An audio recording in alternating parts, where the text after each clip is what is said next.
Before the British Empire ever set foot in West Africa, a mighty and sophisticated kingdom was already flourishing, a place of bronze, warriors, art, and royalty. Today, I'm taking you back in time to the awe-inspiring Benin Kingdom, one of Africa's greatest empires. Now picture this, southern Nigeria, over 1,000 years ago. The Edo people had settled deep in the rainforest, living under local chiefs. But they craved unity, a central ruler who could lead them all. That's when they reached out to the legendary kingdom of Ife and invited a prince named Oranmiyan to become their leader.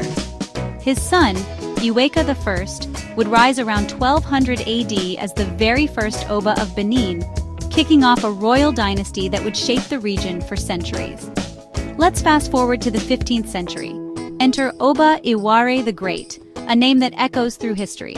Under his rule, Benin transformed into a military and political titan. Iware expanded the borders, rallied a fierce army, and ordered the construction of massive city walls. He revolutionized the government, bringing order and organization. Benin City itself became a marvel. Wide roads, elegant layouts, and grand palaces.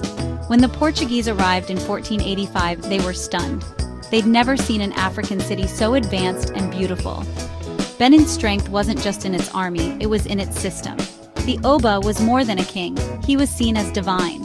Chiefs called the Uzama helped him run a complex government. There were organized guilds, strict laws, and a thriving network of trade. Ivory, pepper, textiles, and art flowed through Benin, bringing wealth and influence. And let's talk about creativity. The Benin bronzes, those legendary plaques and sculptures, are masterpieces of brass and ivory.